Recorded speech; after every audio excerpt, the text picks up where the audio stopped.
Eu estava dirigindo para casa depois do trabalho, seguindo meu caminho normal. Era por volta de meia-noite. Minha cidade é conhecida por ser calma e um tanto monótona, cercada por muitos bosques e por poucas casas. Naquela noite de verão fazia cerca de 24 graus, então eu estava com o teto do meu conversível aberta, aproveitando o vento enquanto dirigia a uns 80 km por hora. Era um trecho próximo à minha casa que tem um milharal de um lado e um pedaço de mata do outro. Eu ouvi de repente um grito arrepiador, que veio de uma mulher vindo de algum ponto à beira da estrada. Eu não consegui identificar de qual lado vinha, aquilo me assustou, então eu pisei no freio e parei o carro. Logo em seguida, escutei um choro desesperado de uma mulher que estava ecoando do lado esquerdo, dentro do bosque. Ela pedia ajuda. Eu saí do carro, peguei um bastão que guardavam no banco de trás e caminhei em direção às árvores, gritando: "Quem está aí?" A voz respondeu imediatamente, suplicando por ajuda. Eu comecei a correr pela mata, afastando galhos e arbustos e pedindo que continuasse gritando para eu encontrá-la. A cada 10 segundos, o socorro ecoava e eu seguia na direção do som, cada vez mais fundo no bosque. Mas depois de um tempo, eu percebi algo estranho. Por mais que eu corresse, o grito nunca ficava mais próximo ou mais alto. Ele parecia sempre estar à mesma distância, como não estivesse me aproximando de nada. Um arrepio me percorreu a espinha. Eu comecei a achar que estava sendo atraído para uma armadilha. De repente, eu parei e decidi voltar. Eu corri de volta pelo caminho que tinha vindo até eu conseguir ver os faróis do meu carro piscando de longe. O mais assustador era que, durante todo o trajeto de volta, eu ainda ouvi os gritos, sempre da mesma distância, como se isso estivesse me seguindo. Eu entrei no carro, tranquei as portas e pisei no acelerador. Eu liguei para a polícia para falar o que aconteceu, caso eles quisessem investigar, mas eu não iria ficar naquela área. Eu só contei essa história para alguns amigos e alguns familiares e tentei seguir em frente. Cerca de uma semana depois, eu vi algo no noticiário que me deixou enjoado.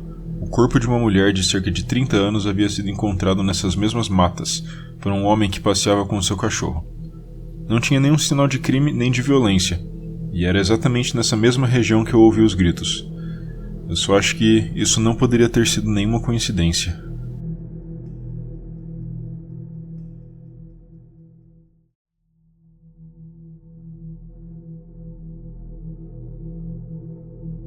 Eu morei nos Estados Unidos por vários anos antes de voltar para o Brasil.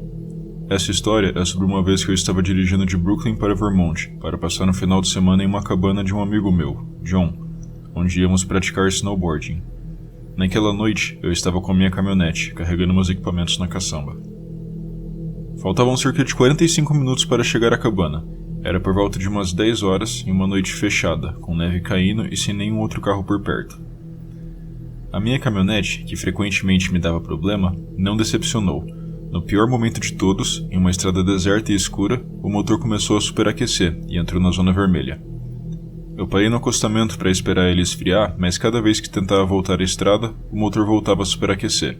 Sem sinal de celular para chamar ajuda, eu entrei na caminhonete para me manter aquecido enquanto funcionava ela em marcha lenta, que era a única forma que o motor não fervia.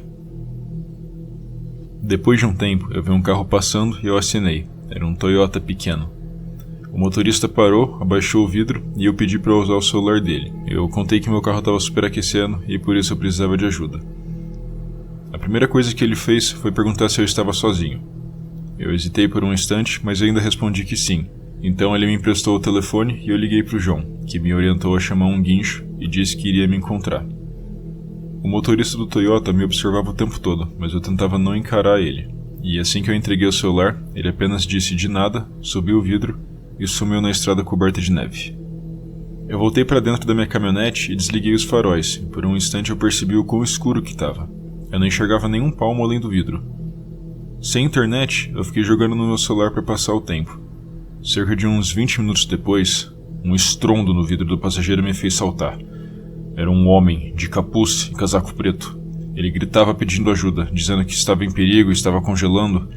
Ele tentou abrir a porta, que estava trancada, e batia cada vez mais forte, implorando para que eu deixasse ele entrar. Eu estava muito desconfiado. Eu tentei pensar em alguma coisa para perguntar para ele me provar que não era uma ameaça. Mas antes que eu dissesse qualquer coisa, ele começou a forçar a porta e a bater mais forte ainda no vidro, em desespero ou em agressão. Eu segui meu instinto. Eu engatei a marcha e acelerei, mesmo sabendo que o motor podia quebrar de vez. Ele percebeu e passou a esmurrar minha janela com mais força. Eu subi uma colina e eu vi lá na frente os reflexos das lanternas traseiras de um carro parado na lateral. Chegando mais perto, eu percebi que era o mesmo Toyota daquele homem que tinha me emprestado o celular, só que dentro dele estava vazio. Quando eu olhei para trás, os faróis do meu carro iluminaram pegadas na neve, e foi aí então que eu percebi. Esse era o mesmo homem. Ele estava tentando me enganar para fazer eu abrir a porta. Eu continuei dirigindo, ignorando o quanto que isso poderia acabar com o motor, e eu fui até ver um par de faróis vindo na direção oposta. Aquele era o guincho. O motorista ouviu minha história e fez piada, dizendo que chegou na hora certa então. Ele perguntou se o homem estava armado, mas eu disse que não consegui ver nada. Ele só sugeriu que fizéssemos tudo rápido. Eu percebi que o Toyota nunca passou por nós de novo. Ele provavelmente só deu meia volta.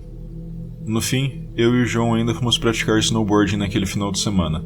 O mecânico só substituiu a bomba de água que estava quebrada e assim o superaquecimento parou. Poucas semanas depois eu vendi aquela caminhonete. Até hoje eu fico pensando o que aquele homem poderia fazer se eu tivesse aberto aquela porta. Talvez eu não estivesse nem aqui para contar essa história.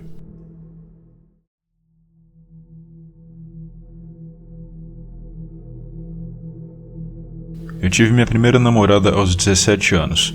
Na época, eu morava com a minha mãe, pois meus pais haviam se divorciado quando eu tinha 11. Eu e minha namorada trabalhávamos durante o dia. Eu em um mercado e ela em uma cafeteria. Estávamos no último ano do ensino médio. Era uma sexta-feira com pouca lição de casa, então eu convidei ela para um encontro. Depois do trabalho, eu busquei em casa e fomos a um restaurante simples, a 10 minutos da minha casa. Era o que eu podia pagar. Nós jantamos e em seguida voltamos para a casa dela para passar um tempo juntos. Já estava meio escuro e ela comentou que achava nosso encontro curto. Eu expliquei que eu não podia levar ela para outro lugar que gastasse mais dinheiro.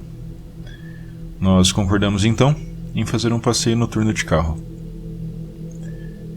Dirigimos pouco pela cidade e depois seguimos para uma estrada vazia no meio do bosque. O asfalto acabou e entramos em uma estrada de terra. Eu estava muito apertado e precisava usar o banheiro, e ela também, então paramos o carro na estrada. Assim que saímos, sentimos um cheiro horrível e era indescritível.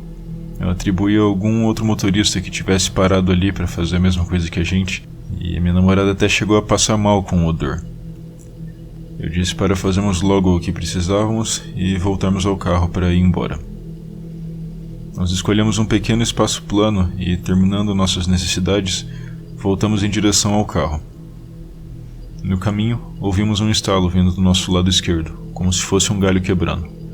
Eu achei que fosse algum animal e apressei o passo. Mas antes que abrisse a porta do carro, ouvimos um grito, de dor ou medo. Eu pedi para minha namorada entrar no carro enquanto eu investigava. Ela implorou para que eu não fosse, mas eu tranquei as portas para deixá-la mais tranquila e segui na direção do som. Eu ouvi o grito de novo, dessa vez bem mais próximo, e assim toda a minha coragem foi embora. Eu peguei o celular e liguei o flash para ver o que tinha ali. Eu vi um homem parado. Ele usava uma camiseta branca com listras pretas e à sua frente tinha um pedaço de lona azul. Ele simplesmente estava lá, imóvel. Sem nem pensar duas vezes, eu corri para o carro, destranquei as portas e entrei. Engatei a marcha e a gente foi embora. Minha namorada percebeu que eu estava apavorado, mas eu só expliquei tudo quando estávamos de volta ao lado mais movimentado da cidade. Ela ficou tão assustada quanto eu e insistiu para que eu dormisse ali. Já era sexta-feira e nós não tínhamos aula nem trabalho no dia seguinte. Foi, sem dúvida, o momento mais assustador da minha vida. Hoje eu tenho 23 anos e ela tem 22. Nós não estamos mais juntos, mas ainda continuamos sendo amigos.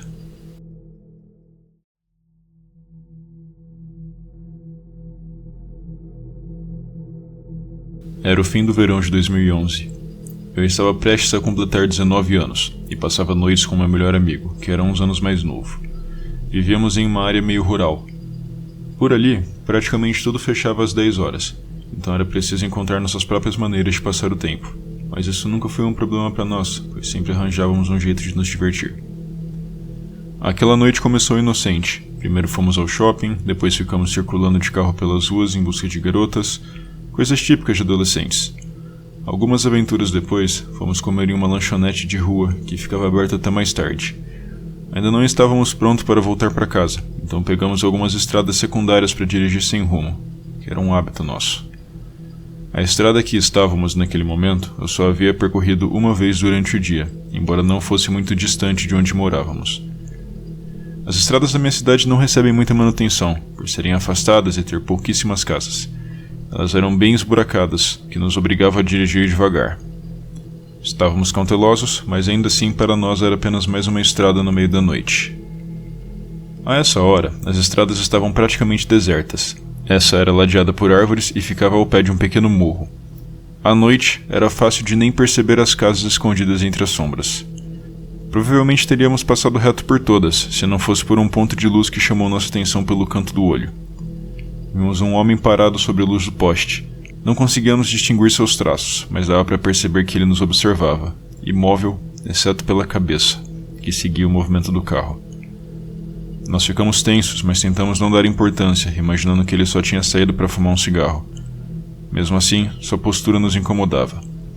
Nada aconteceu depois desse encontro, mas aquilo foi apenas o começo. Poucos minutos depois, chegamos ao fim da estrada e voltamos a um asfalto. Era um trecho que eu conhecia bem e usava toda semana. Nessa parte dava para ver as luzes da cidade lá embaixo. Com o fim desse trecho, decidimos voltar para a cidade rumo à minha casa. Enquanto seguíamos em direção à rodovia principal, algo surgiu no limite dos faróis. A região tem muitos animais, então reduzimos a velocidade e achamos que era um deles, mas percebemos que o vulto era muito mais branco do que qualquer animal poderia ser. Isso não era um animal. Era uma pessoa. Ela estava agachada, de costas para nós. Eu olhei para o meu amigo, que perguntou o que aquela pessoa estava fazendo ali àquela hora. E eu olhei de volta e consegui distinguir melhor. Era uma mulher mais velha, com longos cabelos grisalhos, vestindo uma camiseta e calça branca. Ela permaneceu de costas até estarmos a uns 15 metros de distância. Ela se virou e pudemos ver seu rosto pela primeira vez. Não quero afirmar que ela estivesse sob efeito de drogas, mas a sua aparência transmitia essa impressão. Olheiras profundas, cabelo oleoso e pele muito envelhecida. Se eu tivesse que chutar, eu diria que ela tinha entre 45 e 55 anos, mas isso nem era o pior. Ela ergueu os braços e começou a agitá-los freneticamente, correndo em nossa direção. Nesse momento, nós vimos o que parecia ser sangue seco cobrindo suas roupas, e na mão ela tinha uma coisa que se assemelhava a uma faca grande. Nós não sabíamos o que ela queria, mas qualquer coragem que a gente tinha desapareceu na hora. Nós aceleramos ao máximo e só reduzimos quando chegamos à rodovia. O medo foi tão grande que o trajeto de 5 minutos até a minha casa se transformou em um desvio de 35, por puro pavor que ela pudesse nos seguir. Em comunidades pequenas igual a nossa, todos se conhecem, mas nenhum de nós jamais tinha visto aquela mulher antes, e nunca mais vimos. Ficamos atentos às notícias locais procurando algum relato sobre alguma mulher ensanguentada, mas nada nunca saiu. Até hoje eu não consigo imaginar o que ela fazia andando por aquelas estradas rurais, quase às 4 da manhã ainda. E naquele estado, eu só espero nunca mais ter que cruzar com aquela mulher novamente.